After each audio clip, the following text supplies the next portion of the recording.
Assalamualaikum warahmatullahi wabarakatuh.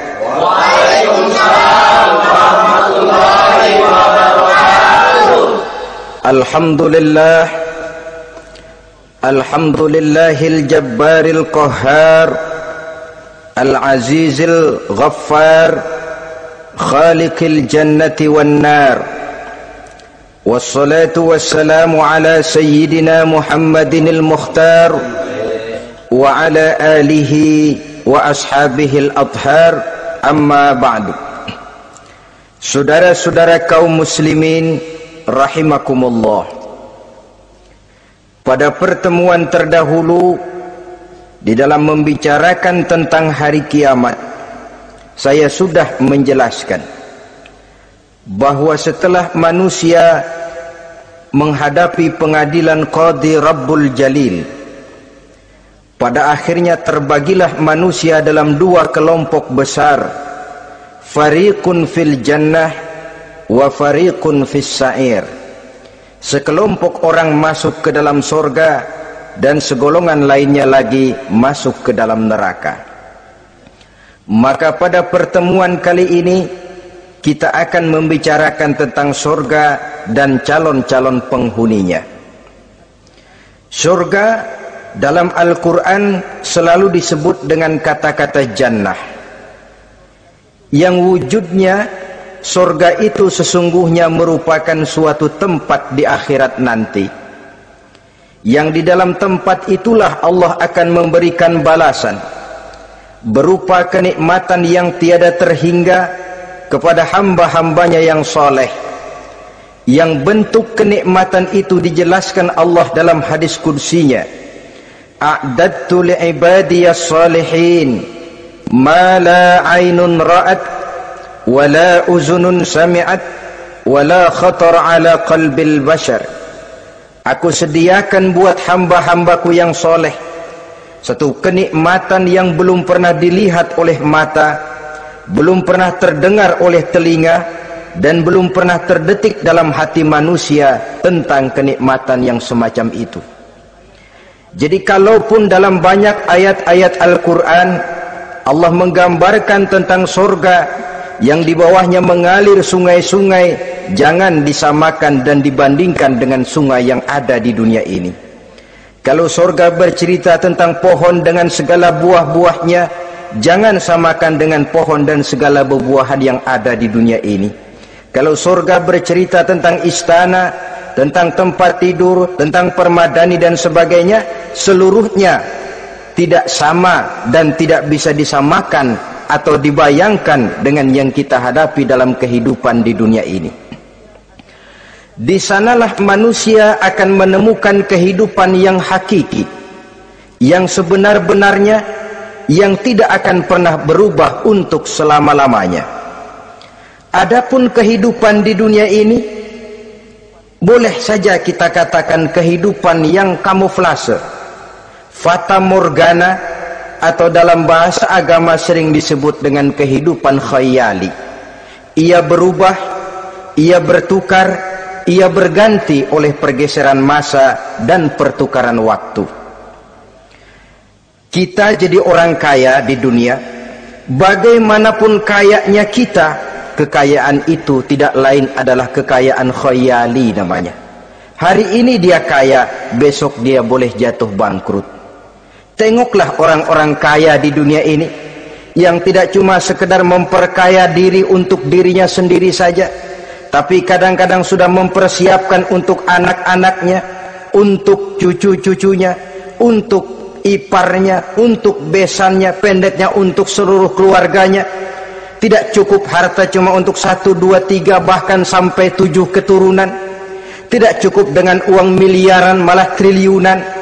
Tidak cukup dengan punya tanah yang luas malah gunung dibeli, laut dibeli, langit pun kalau dijual mau dibeli. Sudah melampaui batas yang dinamakan kewajaran, dihinggapi penyakit rakus bin serakah alias tamak, lalu menghalalkan segala macam cara untuk mencapai harta, padahal itu tidak lebih dari bayangan khayali. Harta yang banyak itu mampukah menolak penyakit yang hendak datang? Harta yang banyak itu mampukah menahan tumbuhnya uban selembar di atas rambutnya? Harta yang banyak itu mampukah mencegah sebuah giginya yang hendak permisi? Dan pada akhirnya harta yang begitu banyak itu mampukah menolak kedatangan malaikat maut? Sama sekali ternyata tidak. Itulah kekayaan khayali namanya. Karena itu orang yang terbuka mata hatinya, dia tidak hanya mengejar kekayaan khayali ini, dia mengejar kekayaan hakiki yang terpendam di dalam kepribadian berupa al-akhlaqul karimah, akhlak dan budi pekerti yang terpuji yang menghiasi jiwa dan kehidupannya.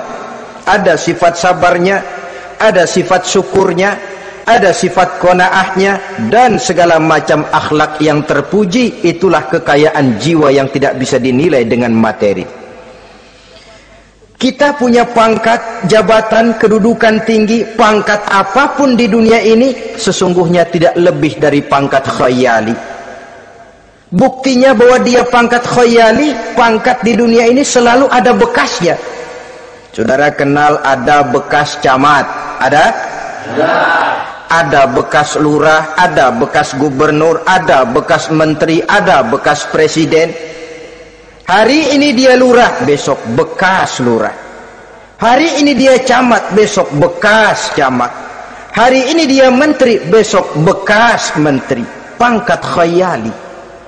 Maka Quran menganjurkan jangan pangkat khayali yang kita kejar mati-matian, sampai menggunakan sistem jilat atas, injak bawah, sikut kiri kanan, yang penting dapat kedudukan. Padahal itu tidak lebih daripada pangkat khayali. Quran menganjurkan carilah pangkat hakiki, kedudukan di sisi Allah, maqam di sisi Allah. Itulah pangkat yang sebenarnya. Apa jalan ke arah sana? Quran memberikan petunjuk. Wa minal laili fatahajjad bihi nafilatan lak asa ayyab'asaka rabbuka maqaman mahmuda. Di keheningan malam, dikala orang tidur nyenyak, bangunlah engkau tahajud kepada Allah Tuhanmu. Pasti kalau itu kau laksanakan, Allah akan menempatkan engkau di satu tempat yang terpuji, mendapat pangkat yang hakiki dan bukan sekedar pangkat khayali. Kita berusia muda, muda kita ini pun muda khayali. Berapa lama kita muda? Hari berubah jadi minggu, minggu bertukar menjadi bulan, pergi datanglah tahun. Pergeseran masa dan pertukaran waktu membuat kita jadi berubah. Kulit yang tadinya kencang jadi lentur dan keriput. Segalanya berubah. Oleh karenanya, pada kehidupan di surga nanti, orang akan menemukan kehidupan yang hakiki, yang tidak akan pernah berubah untuk selama-lamanya. Nah, kita akan mulai dengan menjelaskan bagaimana sebenarnya keadaan surga itu. Pertama, luasnya. Berapa sih luasnya surga? Dengan logika, sekarang ini dunia dihadapi dengan kekhawatiran terhadap peledakan penduduk yang nyaris tidak terkendali. 5 miliar lebih jumlah manusia yang nongkrong di permukaan bumi. Tapi sesungguhnya planet bumi yang kita tinggali ini cuma satu planet kecil dari 9 buah planet yang berada dalam sistem tata surya matahari yang lazimnya kita namakan galaksi. Selain tata surya matahari yang namanya galaksi itu, masih terdapat lagi galaksi-galaksi lain yang dengan sendirinya juga dikitari oleh planet-planet lain. Dan bumi kita yang kita tinggali ini, yang dihuni oleh tidak kurang 5 miliar manusia, hakikatnya cuma setitik debu di tengah angkasa alam yang luas ini. Oleh karenanya, di dalam surah Ali Imran ayat 173, ayat 133, Allah Subhanahu wa taala menjelaskan, wasari'u ila maghfiratin min rabbikum wa jannatin arduha as-samawati wal ardu u'iddat lil muttaqin. bersegeralah kamu menuju ampunan Allah dan surga yang luasnya seluas langit dan bumi. Seluas langit dan bumi. Sedangkan langit oleh mata telanjang ini kan tidak pernah kelihatan. Yang nampak oleh kita biru di atas itu cuma batas titik pandangan manusia yang terjauh. Dan konon itu adalah refleksi sinar matahari yang menyentuh air laut, melahirkan warna biru. Sedangkan hakikat langit itu sendiri sampai hari ini belum terjangkau oleh kemajuan ilmu pengetahuan. Sejauh-jauhnya manusia pergi baru ke bulan. Mungkin dalam beberapa tahun mendatang dia akan pergi ke planet-planet Mars dan planet-planet lainnya. Tapi itu masih terbatas dalam sistem tata surya matahari atau galaksi kita ini. Belum lagi sampai kepada langit yang pertama. Surga yang disediakan untuk orang-orang saleh ini luasnya seluas 7 lapis langit dan bumi. Jadi saudara tidak usah berpikir khawatir di surga nanti kehabisan kapling. Di dunia ini saja masalah tempat tinggal sekarang ini jadi masalah pelik, karena memang peledakan penduduk seiring dengan perkembangan tentang lapangan kerja yang harus disiapkan, sekolah yang mesti disediakan, sarana pendidikan yang harus disiapkan, rumah sakit untuk menjaga kesehatan, dan kompleks betul masalahnya. Tetapi di surga nanti arduhas samawati wal ard, luasnya seluas 7 lapis langit dan bumi. Satu keluasan yang hanya Allah saja yang maha tahu tentang batas-batasnya. Itu tentang luasnya surga. Lalu bagaimana keadaan di surga? Apakah ada bangunan-bangunan, taman-taman, kebun-kebun? Tentu ada. Di surga ada kebun yang tanamannya berupa tumbuh-tumbuhan dan menghasilkan buah-buahan, yang buah-buahannya pun boleh dimakan oleh manusia, karena tidak akan pernah ada larangan lagi dalam kehidupan di sana. Dalam surah Ar-Rahman ayat 54 misalnya, kita dapati penjelasan dari Allah Subhanahu wa taala, "Wajanal jannataini dan." Begitu juga dalam surah Waqiah ayat 32 dan 33. Allah menjelaskan, "Wa fakihatin katsiratin la maqtu'ati wa la mamnu'ah."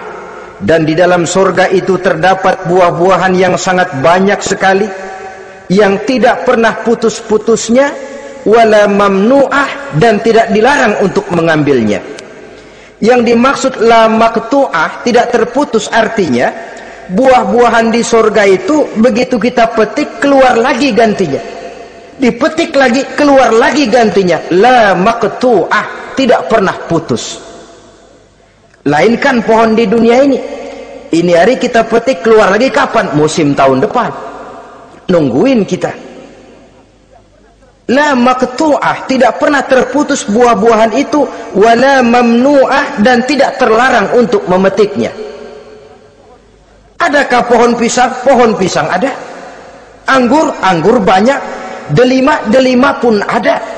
Tetapi sekali lagi, bagaimanapun hakikat buah di surga cuma sama dalam nama tapi lain dalam wujudnya. Nanti saudara pikir, di surga pisang, di sini juga banyak kalau cuma pisang mah.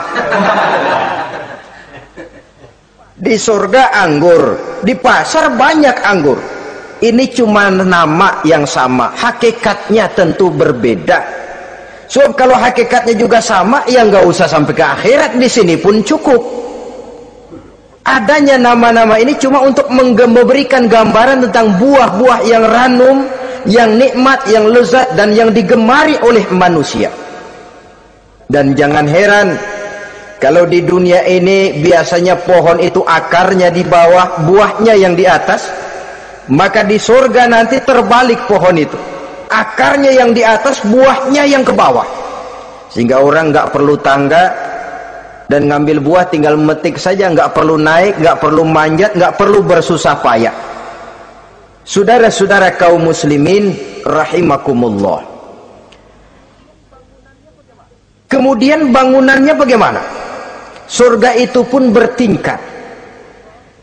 Di dalam Al-Furqan ayat 10 Allah subhanahu wa ta'ala menjelaskan, Tabarakallazi in sya'a ja'ala laka khairan min zalik jannatun tajri min tahtihal anhar wa yaj'al laka kusura.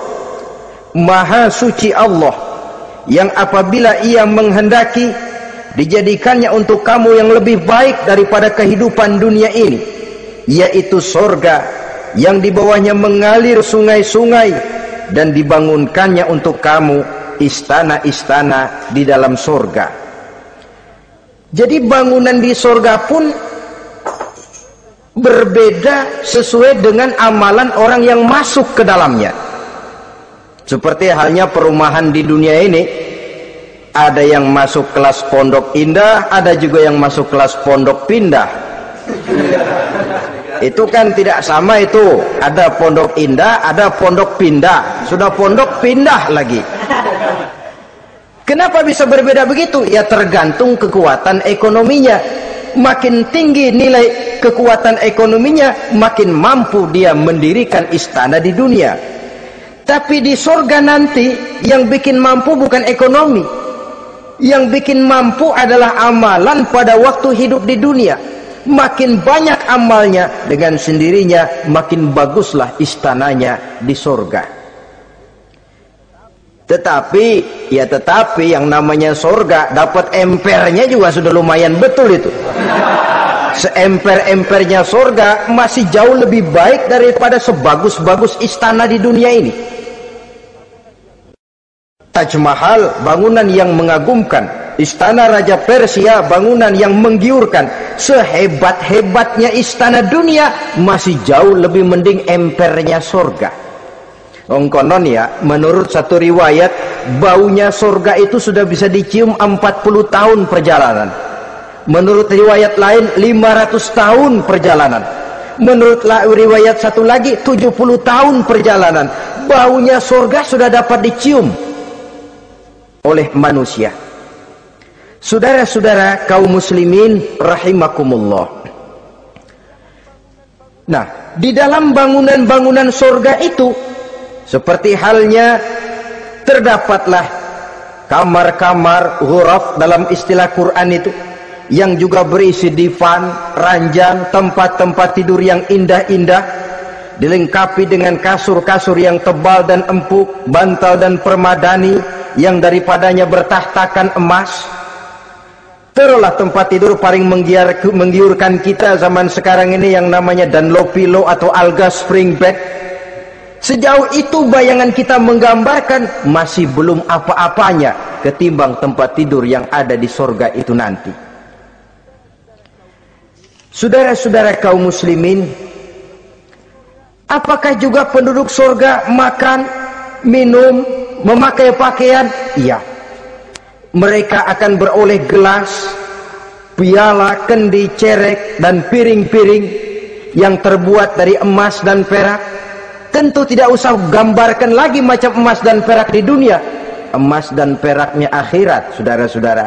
Tetap saja mala ainun ra'at, wala uzunun sami'at, wala khatara fi qalbil bashar. Belum pernah dilihat mata, belum pernah didengar telinga, dan belum pernah terdetik dalam hati manusia tentang wujud yang semacam itu. Apa pakaian mereka? Pakaian penduduk surga dari sutra yang lembut dan tebal, berwarna hijau. Kemudian saudara-saudara, sungai juga mengalir di sana.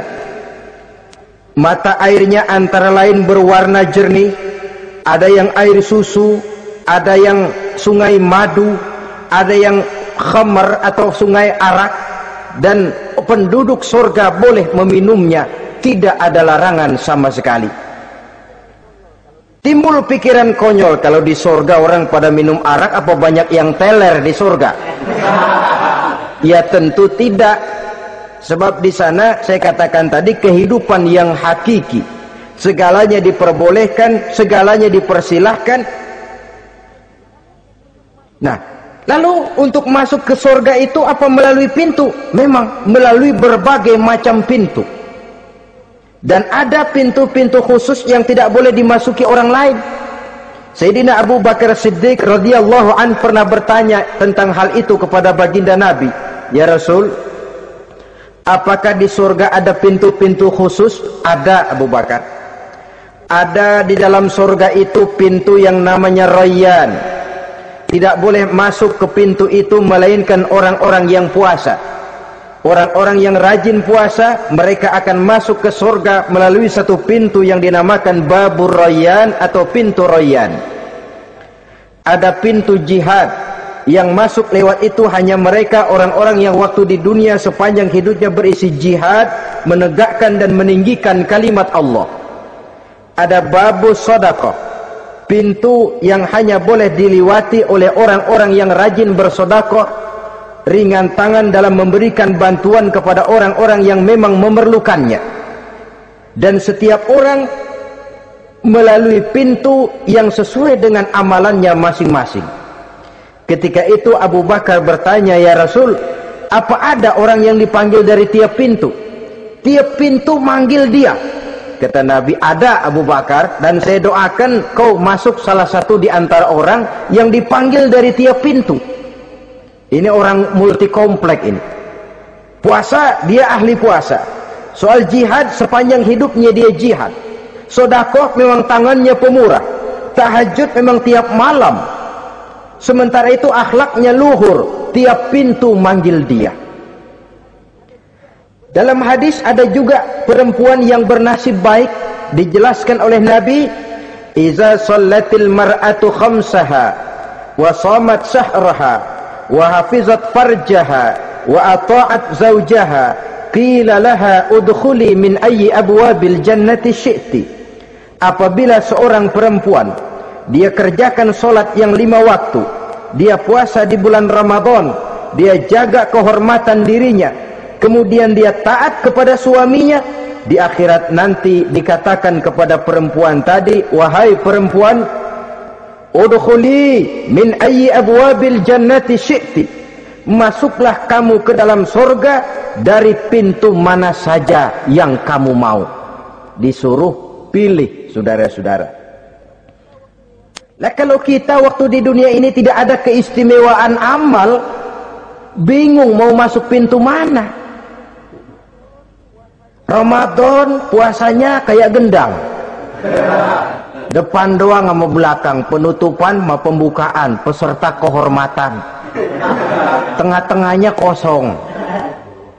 Nanti mau masuk pintu Rayyan, ditanya, ini pintunya orang yang puasa. Kamu puasa Ramadan? Puasa juga sih.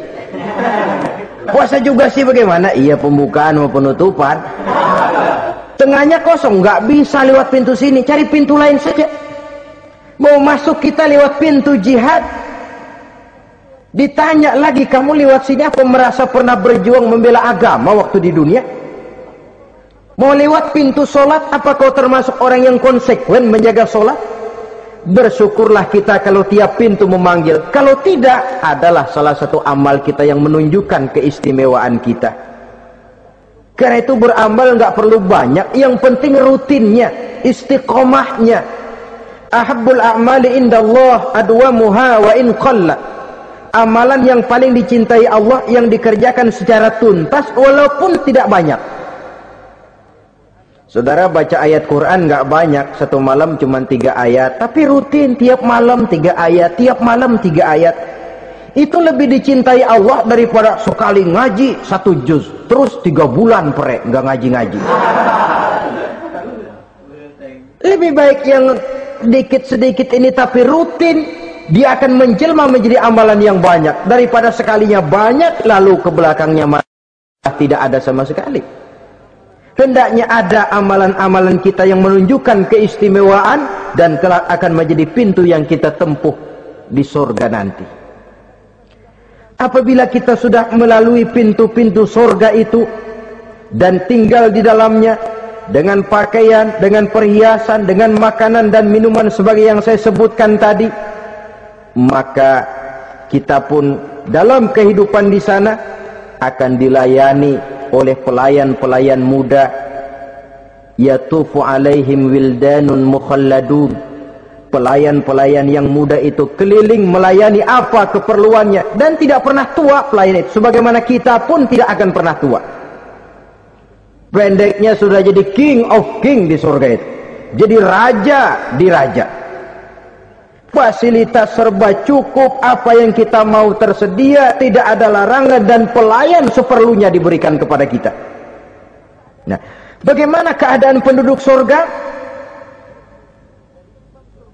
Dari Imam Turmuzi dijelaskan satu hadis, berkata Hasan al-Basri, ahlul jannati kulluhum abna'u salasa wa salasin sanah.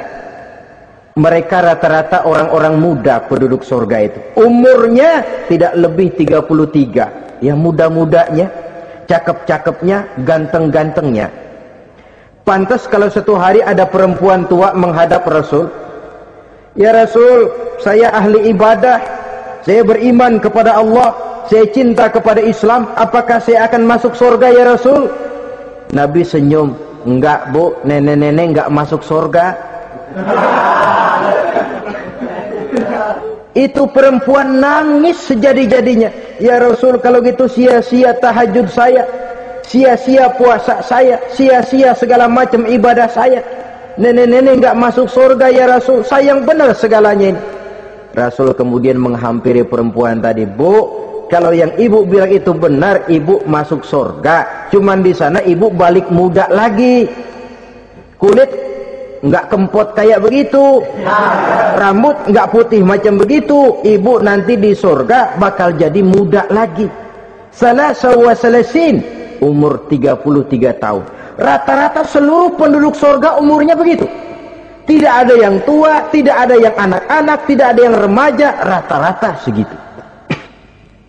Nah, lalu bagaimana? Di surga hati mereka menjadi satu di antara sesama penduduk surga. Tidak ada yang iri hati, tidak ada yang punya sifat dendam. Itu keadaan di surga. Walaupun bertetangga, yang satu bisa mengunjungi yang lain, yang satu bisa nengokin yang lain, tapi tidak ada sikap iri hati dan dengki. Tidak ada yang satu datang ke tempat saudaranya di surga, loh kapling lo lebih luas dari gua nih, nggak adil Tuhan. Tidak ada. Semuanya hati sudah menjadi satu, tidak ada dendam, tidak ada iri hati. Kan jauh bedanya dengan kehidupan di dunia ini toh. Kadang-kadang di dunia ini begitulah romantikanya. Kita melarat, disuraki orang, kita sedikit kaya, diselidiki orang. Ada saja yang iri, ada saja yang hasut, dan selalu mencari cara untuk menjatuhkan kita. Di surga, hal semacam itu tidak akan kita temui. Orang tidak punya sifat iri hati dan dendam. Lalu bagaimana lagi keadaan penduduk surga itu? Mereka selalu merasa senang dan bahagia. Tiap hari, tiap saat yang dirasakan cuma itu saja. Tidak diselingi seperti kehidupan di dunia ini, di mana senang berseling dengan susah, bahagia berganti dengan derita, ada senyum bahagia, ada tangis menahan derita. Itu romantika kehidupan di dunia. Di akhirat itu tidak akan pernah ditemui dalam surga nanti. Orang selalu merasa senang karenanya di sana tidak ada keluh kesah. Tidak ada orang yang murung, tidak ada orang yang narik napas panjang sambil menghitung bintang di langit. Selalu merasa senang dan selalu merasa bahagia. Lalu bagaimana kondisi fisik mereka? Di surga tidak ada orang yang cacat, baik ia cacat rohani ataupun cacat jasmani. Seperti yang kita temui di dunia ini, ada saja cacatnya. Kadang-kadang jasmani sehat, rohaninya sakit. Kadang-kadang rohaninya bagus, jasmaninya cacat. Di surga orang sempurna, komplit, cukup, Tidak ada yang cacat rohani ataupun yang cacat jasmani. Kalau dalam kehidupan di dunia ini mereka cacat, bagaimana? Mereka akan utuh dan sempurna apabila masuk ke dalam surga. Dan di surga, sungguh pun mereka makan, sungguh pun mereka minum, mereka tidak akan pernah buang air, baik air besar maupun air kecil. Sebab kalau makan dan minum di surga harus buang air, tentu malaikat harus menyediakan WC. Dan kalau surga sudah ada WC, tentu tinja yang repot. Saudara-saudara kaum muslimin, tidak buang air juga tidak buang angin, dan tidak sakit, tidak terkena penyakit apapun namanya. Sudah di surga itu daerah bebas penyakit. Jadi barangkali kalau keluar ke halaman surga nggak pakai baju masuk angin, tidak. Di sana repot nyari duit kerokan. Segalanya sempurna, segalanya cukup. Lalu bagaimana kalau tiap saat mereka makan, tiap saat mereka minum tapi tidak buang air? Konon keringat yang keluar dari mereka, tubuh mereka, dan keringat yang keluar itu mengandung bau kasturi yang amat sangat harum baunya. Saudara-saudara, kemudian penduduk surga itu oleh Allah diberikan teman hidup yang namanya bidadari, makhluk Allah yang teramat sangat cantiknya, yang tidak bisa kita bayangkan macam apa cantiknya. Barangkali kalau kita menonton film, kita kagum dengan bintang-bintang film kenamaan yang cantiknya selangit. Itu mah belum ada seujung kukunya dari para bidadari. Mereka dalam Quran disebut azwajun mutahharah, istri yang disucikan. Apa pengertian suci di sini? Belum pernah tersentuh sebelumnya, baik oleh manusia, baik oleh jin, baik oleh malaikat sekalipun. Jadi memang orisinil, build up dari sononya belum kepake. Khusus untuk manusia yang masuk surga, belum pernah kepegang sama manusia. Jangankan manusia, jin dan malaikat saja belum pernah megang. Lain kan di dunia sekarang ini, kita mau cari barang orisinil sudah repot. Ya mujurlah kalau saudara menemukan seorang gadis yang orisinil paten, masih build up, barangkali mujur. Tapi umumnya terutama di kota-kota besar, ya sudah, kita dapat second hand juga masih lumayan. Kalau tidak rongsok-rongsok bener mah, ini kadang-kadang sudahlah second hand, kondisinya juga 30%, udah mesti nyervis melulu kita ini. Saudara-saudara, azwajun mutahharah, belum pernah tersentuh oleh siapapun. Lalu makna tohara ini, mereka selalu suci, tidak pernah baik menstruasi atau mencret.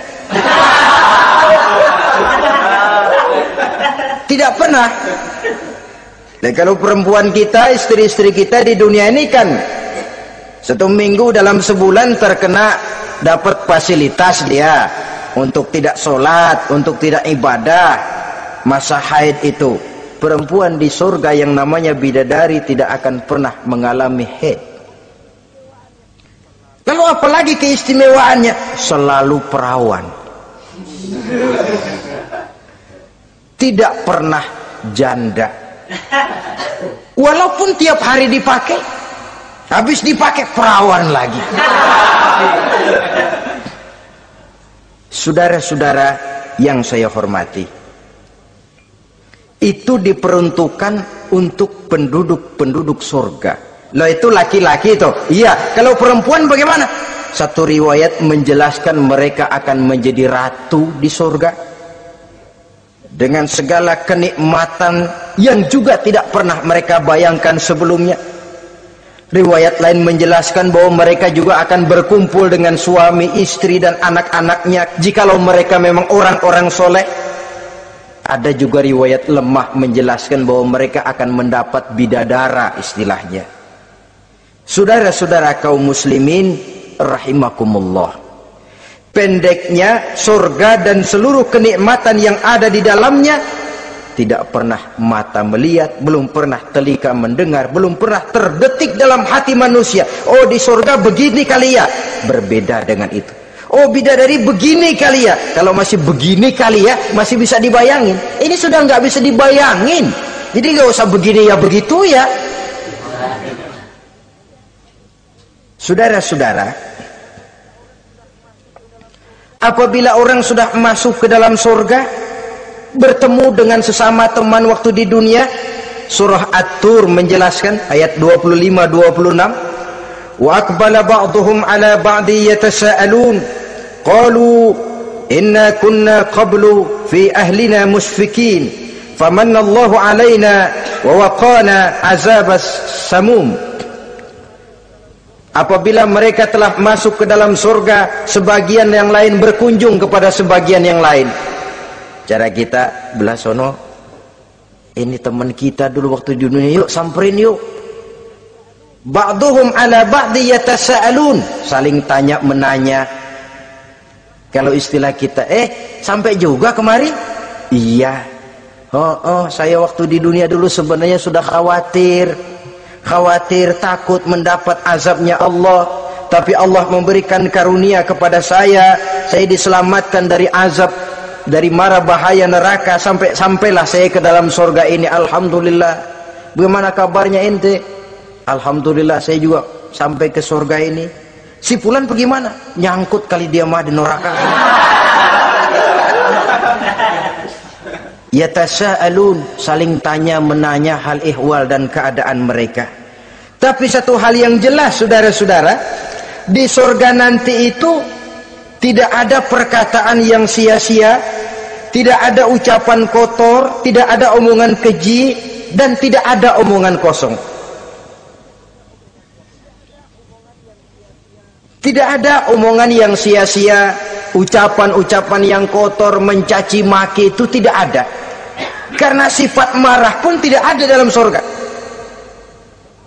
Kalau di sini kadang-kadang sedikit marah sudah semrawut, kata-kata kita sudah out of control. Di sana tidak ada kata-kata kosong yang tidak ada manfaat dan tidak ada gunanya. Saudara-saudara kaum muslimin rahimakumullah. Kemudian yang terakhir, kita akan membicarakan apa saja nama-nama surga itu dan siapa calon orang-orang yang masuk ke dalamnya. Pertama, yang dinamakan Jannatul Firdaus atau surga Firdaus. Surga Firdaus ini oleh Allah Subhanahu wa taala disediakan untuk orang yang dijelaskan dalam surah Al-Mu'minun ayat 1 sampai dengan 11. Qad aflahal mu'minun, beruntunglah orang-orang yang beriman. Jadi kalau saudara ingin dapat kapling di tempat yang namanya Firdaus, itu boleh pesan mulai sekarang. Nafas masih ada, Allah masih memberikan kesempatan untuk hidup, pesan tempat dari sekarang. Apa harga karcisnya? Pertama, qad aflahal mu'minun, harus beriman. Ini syarat mutlak. Tidak beriman, gak usah minta karcis, minggir.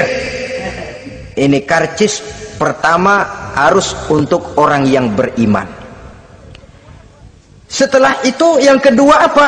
Allazina hum fi salatihim khashi'un, mereka yang khusyuk di dalam solatnya.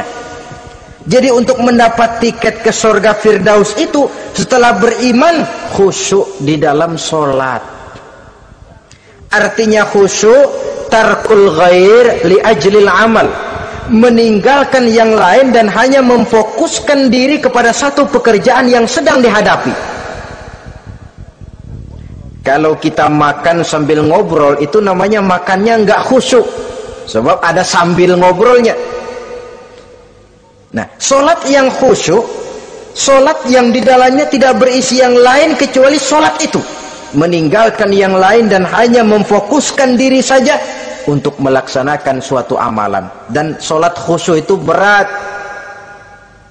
Kadang-kadang waktu mau sholat kita nggak ingat apa-apa, begitu sudah masuk takbir yang kita lupa malah kita ingat. Itu kurang ajarnya iblis. Mau sholat nyari dompet nggak ketemu, begitu takbir, aduh dompet di atas meja. Ini kalau sembahyang lama-lama digerataki orang nanti nih, mulai kocar kacir sholat kita. Makanya kata Imam Nawawi, sudah dinamakan khusyuk untuk tingkatan orang awam kalau pada waktu takbir dia ingat Allah. Segitu aja dulu dah tingkatan orang awam itu. Sebab yang namanya khusyuk itu hudurul qalbi wa sukunul jawarih. Hatinya ikut sholat, anggota badannya tenang tentram di waktu sholat, khusyuk. Kalau waktu sholat garuk sono garuk sini, kaki ketekas ketekus, terus sudah anggota badannya nggak khusyuk. Atau anggota badannya tenang tentram, nggak gerak-gerak, cuma hatinya ngayab kemana-mana. Badannya di musola, hatinya di pasar, itu juga nggak khusyuk. Dan itu berat. Karena itu ini syarat kedua untuk mendapat tiket ke Firdaus. Imam Ali saja pernah dites oleh Rasul. Ya Ali, saya ya Rasul, kalau kau bisa sembahyang khusyuk, aku boleh kasih kau serban. Kamu boleh pilih yang hijau apa yang putih nanti. Baik ya Rasul, sembahyang beliau 2 rakaat. Selesai salam ditanya, yang mana sorbannya Li? Kata Imam Ali, yang hijau ya Rasul. Belum nengok udah yang hijau ya Rasul. Kata Nabi, kalau begitu ente nggak khusyuk Li. Kenapa? Mungkin tadi waktu sujud mikirin, ntar kalau gua ditawarin milih yang hijau aja dah. Belum nengok sudah menjawab. Saudara-saudara, yang ketiga, wallazina hum 'anil lagwi mu'ridun. Orang-orang yang menghindarkan diri dari ucapan dan perbuatan yang sia-sia, yang tidak ada gunanya. Ini tiket yang syarat yang ketiga untuk mendapat tiket ke Firdaus itu, menghindarkan diri baik dari ucapan ataupun perbuatan yang sia-sia, yang tidak ada nilainya baik dalam pandangan manusia, lebih-lebih lagi dalam pandangan Allah. Yang keempat, wallazina hum lizzakati fa'ilun. Mereka yang aktif membayar zakat. Kemudian yang kelima, wallazina hum li furujihim hafizun illa ala azwajihim aw ma malakat aymanuhum fa innahum ghairu malumin. Orang-orang yang memelihara kehormatan dirinya kecuali kepada istrinya atau kepada budak sahayanya, pandai mengendalikan nafsu, tidak terperosok memperturutkan syahwatnya. Yang keenam, wallazina hum li amanatihim wa ahdihim raun. Orang yang pandai menjaga amanah dan pandai menepati janji. Saudara-saudara, kalau janji ditepati, sebab janji adalah hutang. Yang ketujuh, wallazina hum ala sholawatihim yuhafizun. Mereka juga selalu memelihara, tidak cuma sekedar khusyuk, tapi memelihara solat dengan baik. Ayat ke-11 dari Al-Mu'minun ini ditutup oleh Allah dengan jelas, ulaika humul warisun allazina yarisunal firdausa hum fiha khalidun. Mereka itulah para ahli waris yang akan menerima warisan berupa surga Firdaus dan mereka kekal di dalamnya. Kalau tadi sudah kita tangkap bahwa begitu besar kenikmatan yang ada di dalam surga, ternyata barang yang mahal memang tidak mudah untuk didapat. Saudara-saudara, inilah surga Firdaus. Adapun yang kedua, nama surga itu disebut dalam Quran Jannatu Adnin, surga Aden. Untuk siapa mereka? Dalam surah Ar-Ra'd ayat 22 dan 23 Allah menjelaskan, wallazina sabaru ibtigha'a wajhi rabbihim wa aqamus shalah wa anfaqu mimma razaqnahum sirran wa alaniyah wa yadra'una bil hasanati sayyi'ata ulaika lahum uqbad dar jannatu adnin yadkhulunaha. Dan orang-orang yang sabar, wallazina sabaru, orang-orang yang sabar. Sabar dalam apa? Ibtigha'a wajhi rabbihim, dalam menuntut keridhaan Allah. Sabar dalam mencari keridhaan Allah. Sujud mencari keridhaan Allah, sabar. Puasa mencari keridhaan Allah, sabar. Melaksanakan segala macam ibadah untuk mencari keridhaan Allah, sabar. Ini syarat untuk mendapat tiket ke surga Aden nanti, Jannatu Adnin. Sabar dalam mencari ridho Allah. Apalagi di zaman sekarang katanya persaingan hidup makin tajam, lapangan kerja makin sulit, mental hipokrit makin merajalela, golongan munafik alias bunglon ada di mana-mana. Kalau nemplok di daun kuning warnanya kuning, hinggap di daun hijau dia jadi hijau, nempel di dahan coklat jadi coklat. Menjilat ke sana kemari, bukan untuk mendapat ridho Allah kadang, tapi untuk mendapat ridho atasannya, mendapat restu atasannya. Ini kan realita dalam kehidupan. Saudara-saudara, mencari muka, padahal seorang muslim ibtigha'a wajhi rabbihim, sabar dalam mencari ridho Allah. Lalu wa aqamus shalah, mereka mendirikan solat. Di sini hanya pengertian umum, mendirikan solat. Kalau dalam Firdaus tadi ditegaskan, tidak cuma sekedar mendirikan, tapi juga khusyuk dan memelihara. Ini mendirikan, saudara-saudara. Maaf, ada orang yang mengerjakan solat, ada orang yang mendirikan solat. Apa bedanya itu? Kalau mengerjakan sholat cuma sekedar gugur kewajiban, pokoknya gugur kewajiban beres. Kadang-kadang pulang sembahyang Jumatnya bersendal. Enggak sembahyang dia, sembahyang. Kok nyolong sendal pulangnya? Itu baru ngerjain sholat, belum mendirikan sholat.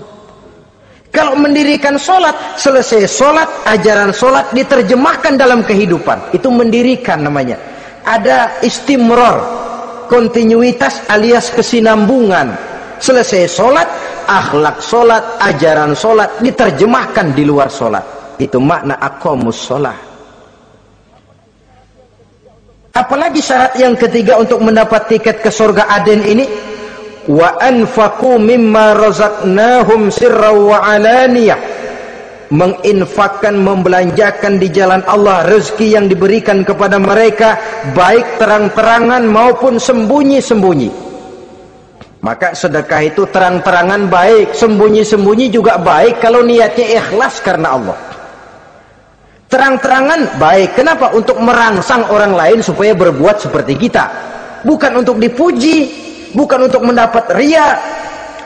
Saudara-saudara, saya yang miskin nyumbang 100.000, saudara berapa yang kaya? Ini boleh untuk merangsang orang lain.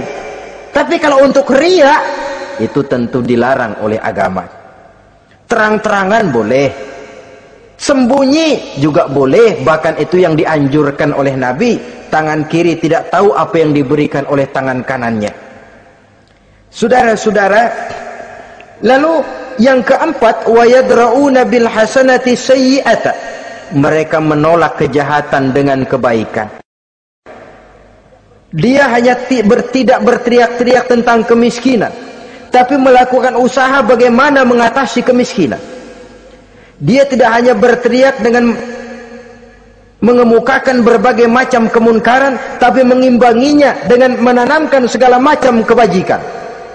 Seperti sekarang ini tuh, air saja kalau cuma dibendung tapi tidak disalurkan kan ngebludak, jebol bendungan. Kita cuma teriak anak-anak muda dihantam oleh kebudayaan barat yang merusak moral, tapi mana kebudayaan Islam kita? Nggak pernah kita timbulkan. Musuh kita adalah kemiskinan dan kebodohan, jelas. Tapi apa langkah ekonomi yang kita lakukan untuk mengatasi kemiskinan? Dan bagaimana upaya kita meningkatkan mutu pendidikan? Kadang-kadang yang mutunya baik, mahalnya nggak kejangkau oleh lapisan rakyat yang di bawah, menengah ke bawah ini. Itu yang jadi problem. Orang yang mendapat tiket ke surga Adnan ini, mereka menolak kejahatan dengan mengimbanginya, melakukan kebajikan. Tidak cuma teori, tidak cuma propaganda, tapi ada langkah konkret bahwa untuk membentengi kemaksiatan harus diperbanyak munkarat. Untuk mengimbangi segala macam perbuatan durjana harus dikembangkan majelis taklim pesantren, menghidupkan akhlak Islamiyah dalam kehidupan sehari-hari. Wa yadra'una bil hasanati sayyi'ah. Orang semacam itulah yang akan mendapat tiket ke surga Aden atau Jannatu Adnin nanti. 2. Adapun surga yang ketiga dinamakan Jannatun Naim. Surga Naim. Naim mengandung arti penuh kenikmatan. Tiketnya sederhana saja. Al-Qalam ayat 34. Inna lil muttaqina inda rabbihim jannatu na'im. Sesungguhnya bagi orang-orang yang bertakwa kepada Allah, mereka akan mendapat balasan berupa jannatun na'im, surga Naim namanya. Jadi tidak banyak untuk mendapatkan surga Naim ini, cuma takwa. Cuman takwa yang jadi banyak. Apa itu takwa? Sekarang ini kan takwa jadi lalap. Dan orang sering menggunakan istilah agama di zaman sekarang ini untuk maksud yang tidak sama dengan maksud agama. Padahal takwa ini jelas, sebelum Islam datang ke Indonesia, kita orang Indonesia tidak kenal kata-kata takwa. Maka kalau harus menggunakan kata takwa, pengertiannya harus dikembalikan kepada pengertian Islam. Ini sih enggak. Orang yang mana aja kalau dilantik bertakwa kepada Tuhan yang Maha Esa, bertakwa, sampai membleh tuh bibir, bertakwa. Tapi kalau sudah megang jabatan, kadang-kadang takwa ngalor dia ngidul, tidak relevan lagi. Lalu apa sih yang namanya takwa itu? Sederhana saja, imtisalul awamir wajtinabun nawahi, itulah takwa. Melaksanakan segala yang diperintah, menjauhi yang dilarang, itu takwa. Menjalankan perintah dengan meninggalkan larangan, apa bedanya? Kalau melaksanakan perintah boleh sesuai dengan kemampuan, tapi menjauhi larangan mutlak. Laksanakan perintah Allah sesuai dengan kemampuanmu, tapi tinggalkan larangan Allah mutlak. Mampu tidak mampu, tinggalkan. Enak kalau ada perintah, jauhi larangan Allah semampu kamu. Ya enak, tinggal kita milih. Saya belum mampu ninggal teler itu, lezat itu, belum mampu. Yang boleh semampu kita melaksanakan perintah. Sholat semampu kita, asal jangan mampu lalu pura-pura tidak mampu. Puasa semampu kita, jihad semampu kita. Tapi kalau sudah meninggalkan larangan mutlak, mampu tidak mampu harus ditinggalkan. Jadi kelihatannya sederhana takwa ini, tapi masalahnya rumit. Melaksanakan yang diperintah, menjauhi yang dilarang, dan itu tiket untuk mendapatkan surga Naim atau Jannatun Naim. Yang keempat, saudara-saudara, di antara nama surga itu ada yang disebut surga ma'wa atau Jannatul Ma'wa. Apa tiket untuk sampai ke sana? Surah An-Nazi'at ayat 40 dan 41. Wa amma man khafa maqama rabbih wa nahan nafsa 'anil hawa fa innal jannata hiyal ma'wa. Sesungguhnya orang-orang yang takut kepada larangan Tuhannya, wa nahan nafsa 'anil hawa, dan sanggup mengendalikan nafsu, sanggup mengendalikan diri dari memperturutkan hawa nafsu, fa innal jannata hiyal ma'wa, surga ma'walah tempat tinggalnya nanti. Jadi tiket ke Jannatul Ma'wa ini, pertama khafa maqama rabbih, takut kepada batas-batas yang telah ditentukan oleh Tuhannya. Ini batasnya, kamu jangan nyebrang ke sini.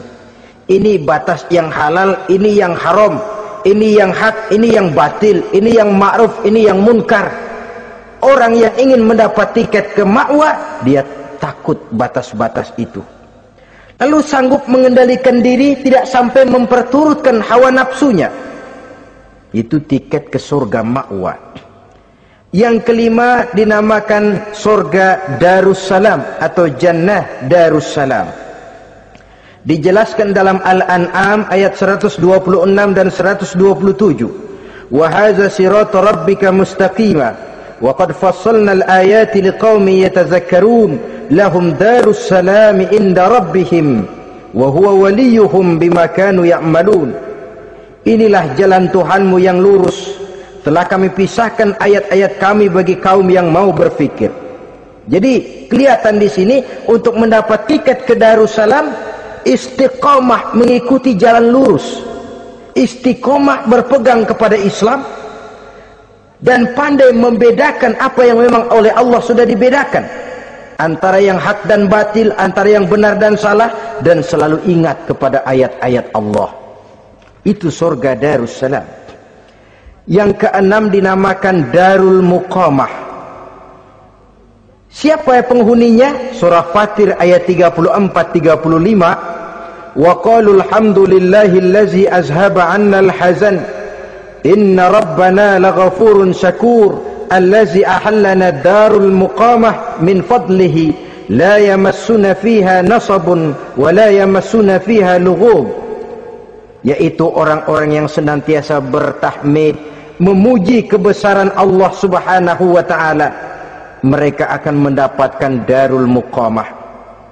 Yang ketujuh dinamakan surga Maqamul Amin. Ini pun disediakan untuk orang yang bertakwa, seperti dalam Ad-Dukhan ayat 51, innal muttaqina fi maqamin amin. Dan yang terakhir, yang kedelapan adalah surga khuldi atau Jannatul Khuldi. Dalam surah Al-Furqan ayat 15 dijelaskan, qul adzalika khairun am jannatul khuldi allati wu'idal muttaqun kanat lahum jazaan wa masira. Saudara-saudara kaum muslimin rahimakumullah, oleh terbatasnya waktu, inilah sekelumit tentang surga dan calon-calon penghuninya. Mudah-mudahan dijadikan kita oleh Allah termasuk salah seorang di antara calon-calon yang kelak akan menjadi penghuni surga, mendapat kenikmatan yang kekal dan abadi di dalamnya. Amin ya rabbal alamin. Terima kasih atas segala perhatian. Mohon maaf atas segala